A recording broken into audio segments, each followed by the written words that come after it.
everyone, it's Sharana from Pay or Wait, and today I'm going to be reviewing Stranger Things Season 3, which is now streaming on the Netflix platform. And so, for those of you who are new to my channel, I'll tell you what I liked about this series, what I didn't like about this series, and is it worth the stream for you guys or not?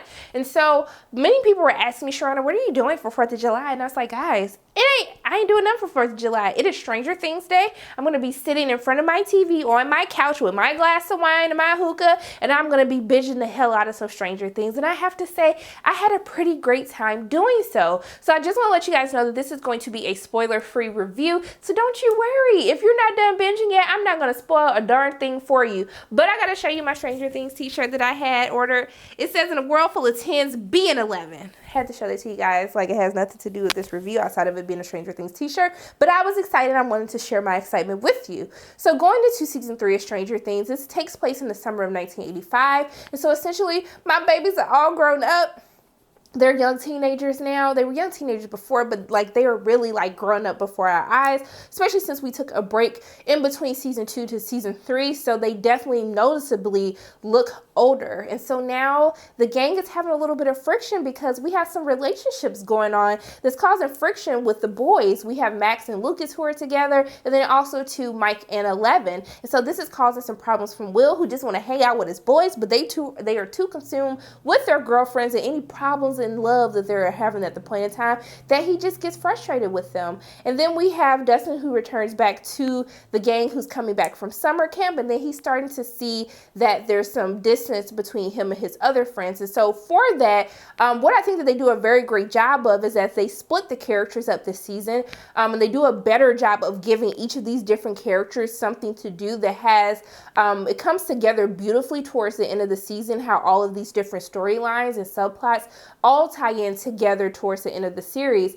So for the sake of this, I'm going to kind of talk about these different groups. I think that's the easiest way to kind of group this together. So first I'm going to start with Joyce and Jim Hopper is what they call him. So I really enjoyed their storylines because we get to see more of Hopper, who is taking on this role as dad, which we got to see him get off to a rocky start with 11 in season 2, but now he has a new element of parenting to deal with now that his young teenage daughter has a boyfriend. And so this actually delivers some really hilarious scenes throughout the season as he's so annoyed at the fact that she's dating Mike and that he barely gets to spend time with her. And I think it's so fun to kind of watch the relationship grow closer, but just see him be a normal dad who just hates the fact that his daughter is now dating.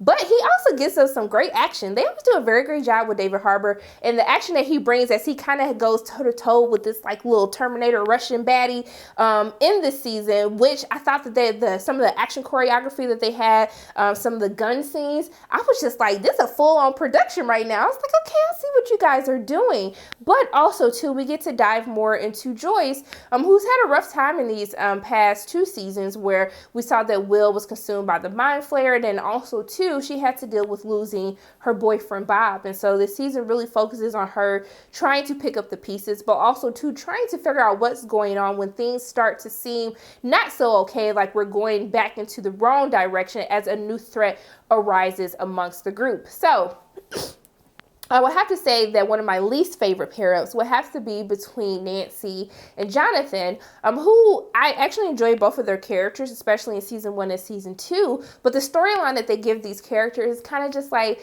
I see how this is tying in, but there's nothing interesting really going on with them really until they kind of come back into contact with some of the other characters in the series. And really, I felt like just their storyline felt like filler to me, to the point where when we're watching them on screen, not to do anything with their acting, but because their storyline isn't as strong in season 3, I was really just waiting for them to like cut to another group of characters. And you guys might disagree with me, and some may agree with me, but just for me, they just didn't do it for me this season. But they did have some cool moments towards the end of the season where their characters are given a lot more to do. So I would have to say one of my favorite pairings would have to be between Steve, Dustin, Erica, and a new comer, Robin. And so Robin and Steve, they're basically working together at a job in the mall when Steve and Dustin are reunited, which just gave me all the feels, made me so excited. Like, I want somebody to be that excited to see me come back for the summer as they were. And they do a very great job of building on this kind of like brotherhood or best friend situation that they have going on from what they went through in season 2. And they're still just as fun to watch as they kind of build on this relationship. But I would have to say one of the pleasant surprises will have to be Miss Erica Campbell, because you can't spell America without Erica. Lucas's little sister is given a lot more to do in season 3, who delivers some of the most hilarious lines. I just love all of the energy that she brought to the scenes, her interaction that she has with Dustin, Steve, and Robin. I was just like, why haven't they given us to you more? She had a little bit to do, really just calling them a nerd, being Lucas's annoying little sister. But I love how they just kind of upped her to really being in the forefront with all of the different characters, and just to see her interactions with everyone. It just brought me all the joy in the world, and I can't wait to see more from her. But also too, I think a lot of people will have fun with a new addition with Robin, who is Steve's co-worker. I really love what they did with her character. I kind of love how they kind of led us in one direction and then kind of really just took us for like a loop with what they do with her and how she interacts with Dustin, Erica, and Steve. And so another favorite group of mine would have to be with the Lovebirds, Max, Lucas, Will, 11, and Mike. And so they do something pretty interesting with their characters. And also too, I love that Max was introduced last season with her brother Billy, who does have a lot more to do this season. I don't want to spoil anything, but I do want to say that I love how they kind of go into a deeper backstory and we get to know more about Billy, why he is the way that he is. And I think that fans will be really satisfied with how they fleshed out his character and also what he has to do with the storyline for this season.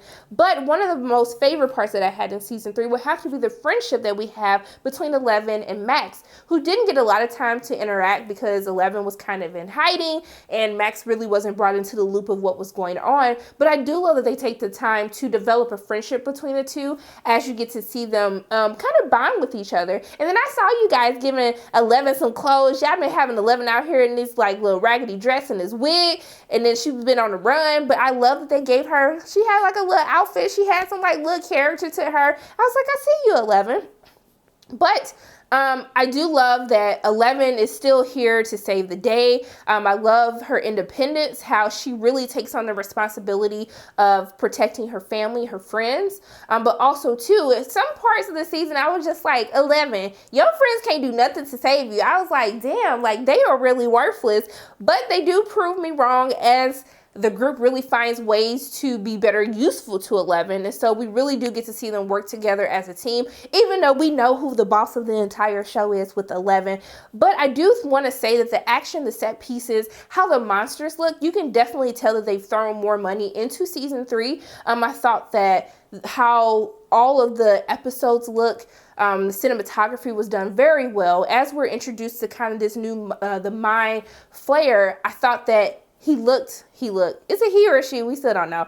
But I thought that the monster looked very scary. It looked more real, and I felt the more impending danger as this monster kind of comes in contact with the different characters. And so I can definitely tell that they've made a huge money upgrade into their budget with the special effects as well. And I also like the little action sequences. I felt like I was watching me a little blockbuster movie with all these different mini episodes of the season. And what I would have to say from a pacing standpoint is I didn't feel as though any episode was a filler episode. I thought they did a very great job of kind of slowly introducing us to these characters to show how they've grown so much and kind of the time lapse that we had between season 2 and season 3. But also too, I love how they kind of dive into some of the newer characters that were introduced as we understand more about their backgrounds. Do they dive into every single character?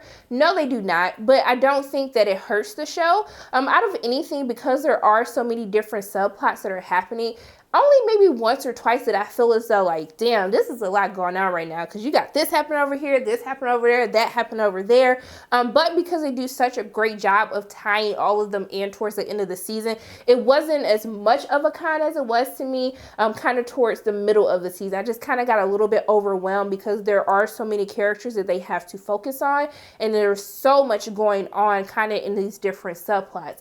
But outside of that, I'm trying to think that I really have any other additional issues with the season. I really don't think that I did. I mean, to be honest, Stranger Things season 3 is really the best season yet out of all three of them. If I had to rank them, it would be season 3, season 1, and season 2. But I really want to applaud them for taking kind of this upside down. And it's kind of just like you get to a certain point where you're just like, well, what else can they do with Stranger Things? Because you close you close the portal at the end of season 2. So it's kind of just like, how do you introduce a new threat? How do you make it not be boring or kind of make it feel as though that it's repetitive, that they're kind of dealing with some of these same monsters?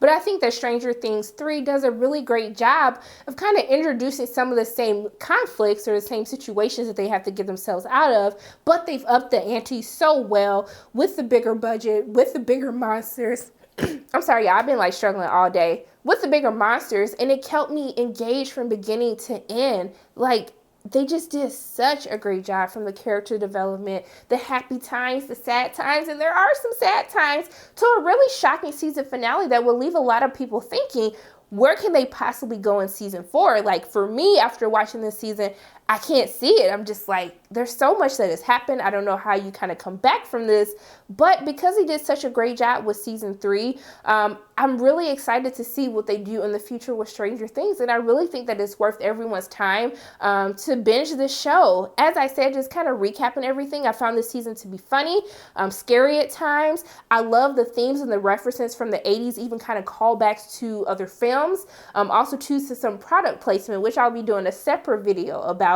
But overall, I enjoy where these characters have come from season 1 to season 3. I thought that they were very risky with how they chose to end season 3 of Stranger Things, but it really keeps me looking very hopeful to season 4. And I would have to say, for those of you who are interested in post-credit scenes, there is a post-credit scene that you definitely want to watch at the end of episode 8.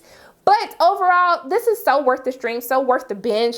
I'm going to watch this all over again because that's how much excitement that I have after watching Stranger Things Season 3. So those are my thoughts on Stranger Things Season 3. As always, my name is Sharona from Pay or Wait. And if you like what you saw today, make sure you hit the like button, hit subscribe, share this video with your friends, and make sure you hit that notification bell. And I love you guys 3000. I'll see you soon.